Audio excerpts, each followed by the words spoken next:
llamo Albert y mi propuesta radica en el uso de las adaptaciones visuales para acercar la literatura de estudiantado de secundaria, usando como ejemplo a Penny Dreadful. En primer lugar, ofreceré un contexto en el que se engloban las obras que ustedes verán a continuación en pantalla. Después explicaré la metodología que he seguido, expondré los resultados y finalmente concluiré de manera breve. Nos remontamos a la época victoriana bajo el reinado de la reina Victoria, que abarca desde 1837 a 1901, periodo en el que el Imperio Británico alcanzó su máximo apogeo. La literatura victoriana reflejó en todo momento los cambios que la sociedad británica estaba experimentando, así como asistió al nacimiento de los Penny Dreadful, la prensa rosa de aquel entonces. 2 siglos después, John Logan ha adaptado este concepto y lo ha transformado en Penny Dreadful, serie televisada en la BBC desde 2014 a 2016. Publicada en 1816 y posteriormente en 1818, narra la historia de Víctor Frankenstein, quien se obsesiona con la idea de descubrir el secreto de la vida. Gracias a ello, da vida a una criatura, la cual desafortunadamente se vuelve en su contra.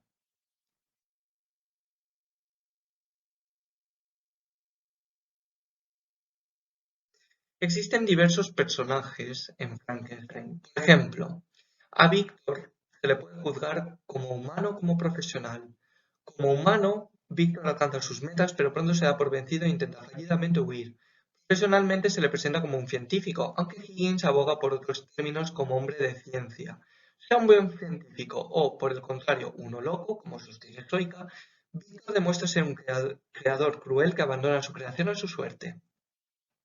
La creación de Víctor también sufre varios problemas desde un primer momento, como el abandono, una confusión constante o una soledad que Young describe como una de las peores.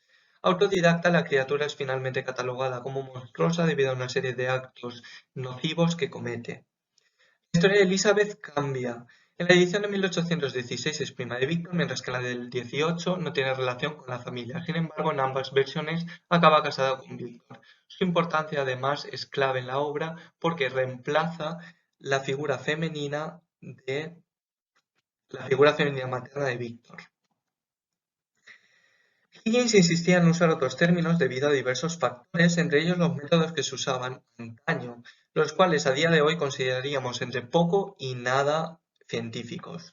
Los de la Royal Human Society, por ejemplo, que usaban la electricidad, o en el otro extremo los galvanistas, los cuales abogaban plenamente por su uso. Frankenstein cambia en Penny Dreadful. Por una parte tenemos la memoria, la cual Braid afirma que es un elemento importante en las creaciones de Víctor, y por otra tenemos a la New Woman, a la nueva mujer, que pone en entredicho al patriarcado y que está perfectamente representada por el personaje de Lily Frankenstein.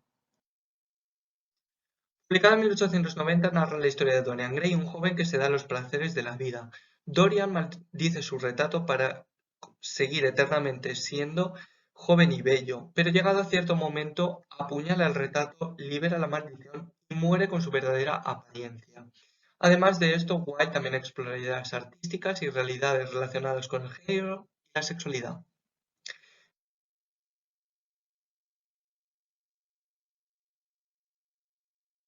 El final del siglo XIX estaba caracterizado por el esteticismo, la decadencia y el concepto de la nueva mujer, por lo que no es casualidad que Dorian sea presentado como un joven bello sin inteligencia, ya que esto responde a la premisa del movimiento estético del arte por el arte. El homoerotismo, la atracción romántica o sexual por personas del mismo sexo, es un tema que emerge en la novela decimonónica de manera oculta, según Summers. En este caso tenemos la amistad masculina y los referentes helénicos. En cuanto a la amistad, Pickett señala que está basada en una apreciación de la belleza de Dorian. McKean, por su parte, la considera una amistad más profunda de lo habitual, debido a que Dorian es un objeto de apreciación. En cuanto a los tintes helénicos, hay referencias a personajes clásicos homosexuales históricos como Adriano, pero lo primordial es la concepción de Platón sobre el amor, la cual se sustenta en el amor entre un hombre adulto, el cual proporciona sabiduría, y uno joven que aporta belleza. El personaje de Dorian Gray es, según Salvati, la clara representación de lo ideal y del theatrum mundi. Por su parte, Langhorst afirma que nota cierta coexistencia entre conductas no heteronormativas a la par que patriarcales, es decir, conductas homoeróticas explícitamente visibles y a la imposición de Dorian Gray por la fuerza a cualquier mujer empoderada. y recordemos que Lily lo era. En esta obra publicada en 1886 se narra la investigación de un abogado sobre un amigo suyo y cliente, el Dr. Jekyll, quien por lo visto tiene problemas con un tal Hyde. Finalmente se descubre que son la misma persona y Jekyll se suicida, puesto que ya no puede soportar más a Hyde. Pese a ser una obra de ficción, refleja un problema mental real.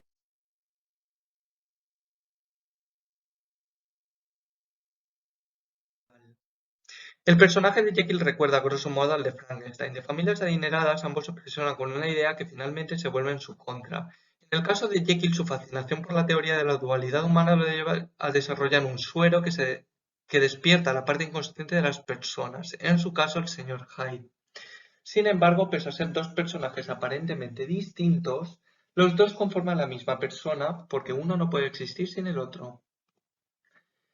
Gracias a su descubrimiento, a Jekyll se le asocia automáticamente a lo bueno, mientras que al señor Hyde a lo malo. Sin embargo, esta asociación va más allá y de la ficción pasa a la realidad. Roberts afirma que los términos Jekyll y Hyde son usados en manuales sobre alcoholismo para explicar los cambios de humor de una persona ebria. Sin embargo, también subraya que esta relación está basada en la concepción de una dualidad humana, una concepción que por lo visto incluso el propio Hyde rechazaba. De ser así, estarían respondiendo al trastorno de personalidad múltiple según Singh y Chakrabarty, al más severo de los 5 trastornos disociativos según Sachs y Benck. La semejanza entre Jekyll y Frankenstein da lugar a una amistad entre los dos en Penny Dreadful. Poole sostiene que esta amistad, sin embargo, ayuda a perpetuar el arquetipo del científico loco, aunque es realmente Jekyll quien lo afianza y no Frankenstein. Para llevar a cabo este trabajo, primero he llevado a cabo lecturas y un trabajo de investigación en diversas plataformas, tales como JSTOR, Academia Edu o Tropes de la Universidad de Valencia. Asimismo, también he llevado a cabo un estudio personal en distintas bibliotecas, como la Biblioteca de Humanitats Gran Regla o la Boots Library de la Nottingham Trent University. Los resultados han sido posibles gracias a una lectura comprensiva de la novela y de la documentación existente y pertinente sobre este tema, gracias al análisis exhaustivo de la representación de los personajes en la serie y gracias a la contrastación de las dos partes. Este hecho nos lleva a... La criatura de Penny Dreadful es totalmente opuesta a la de la novela, pues está dotada de humanidad. Primero porque tiene nombre, segundo porque poco a poco recuerda a su vida y a su familia y por último porque en cierto momento forma parte de la población activa. El personaje de Brona Croft o Lily Frankenstein es un personaje que no tiene nada que ver con Elizabeth, porque Brona es una prostituta que muere, Víctor le devuelve la vida y la rebautiza como Lily, intenta engañarla, pero ella se da cuenta de sus engaños y lo abandona. De hecho, Laredo sostiene que Brona tiene una voz narrativa fuerte en comparación con otras adaptaciones. Tras liberar a Justine, congrega a unas mujeres empoderadas, pero Dorian, cuando ya lo considera una amenaza, dispersa esa armada, mata a Justine, rapta a Lily, pero Víctor se apiada finalmente de ella y la deja libre. No existe un final exacto para ninguno de los personajes, de hecho, todos siguen viviendo. Lily, por su parte, una vez liberada, vuelve con Dorian, pero su decepción no le deja más remedio que marcharse.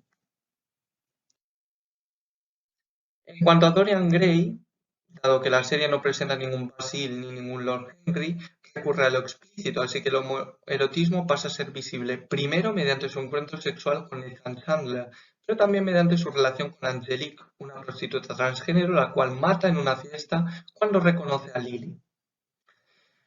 En cuanto a Dorian y a Brona, Lily, como ya se ha dicho, representa a la nueva mujer y como tal es una mujer empoderada. Tras salvar a Justine de su muerte, esta pasa a formar parte de su ejército de mujeres empoderadas.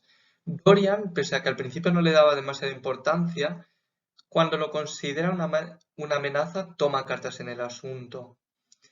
De esta manera, primero se deshace de Justine para, en palabras de Langworth, imponer su autoridad patriarcal. Después disuelve el ejército de Lily y dado que aún así no es suficiente, finalmente opta por raptarla. Junto a y Jekyll intenta, según Pride, forzarla a ser la Lily sumisa que una vez fue. Sin embargo, su plan falla debido a Victor y sus sentimientos hacia ella. Como se ha dicho ya, una vez Lily es liberada, vuelve a casa de Dorian. Sin embargo, tras encontrarse con el cuerpo difunto de Jessica y debido a su profunda decepción con Dorian, Lily se marcha, castigándolo con una eterna soledad. En cuanto a Dr. Jekyll y Mr. Hyde, Penny Dreadful consigue separar por completo a Jekyll de Hyde. De hecho, lo separa tanto que a primera vista puede parecer que Hyde ni siquiera aparece. Y el caso es que sí que lo hace, pero no físicamente. Cuando el padre de Jekyll muere, este hereda su título y pasa a convertirse en Lord Hyde. Esto, en parte, se debe al final abrupto de la serie, según Armitage. En cuanto al logro de Jekyll, este es totalmente opuesto al de la obra. En vez de un suelo que despierta la inconsciencia, el suelo de Jekyll, Lord Hyde, sin embargo, libera la mente de las garras de cualquier enfermedad mental. Así, la serie de alguna manera hace un guiño al término fármaco en griego, el cual se traduce tanto por veneno como por medicamento. Al igual que Frankenstein, se entiende que Jekyll, ahora señor Hyde, seguirá continuando con sus labores de investigación, llegando a convertirse, incluso más ahora siendo Lord, en alguien de renombre.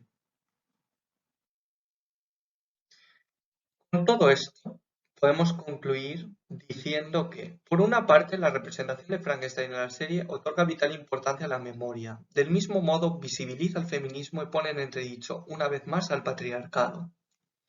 Por otra parte, la representación de Dorian Gray en la serie visibiliza una realidad decimonónica oculta, la homosexualidad. De igual modo, presenta otras realidades como la realidad transgénero. Finalmente, la representación de Jekyll y Hyde en la serie otorga cierta visión sobre la realidad de las instituciones mentales en la época decimonónica. Todo esto, sea en conjunto o por separado, puede presentarse en clase como alternativa a la típica lectura de libros. Así, autores como Shelley, Wilde o Stevenson, entre otros, se harían un hueco en clase y se les brindaría una segunda oportunidad, un tipo de reconciliación. Además, gracias a las adaptaciones visuales y a la reinterpretación de grandes obras, los alumnos serían conscientes ya no solo de temas del pasado o del presente, sino de su evolución histórica y de su posible repercusión en nuestros días. Muchísimas gracias por la oportunidad.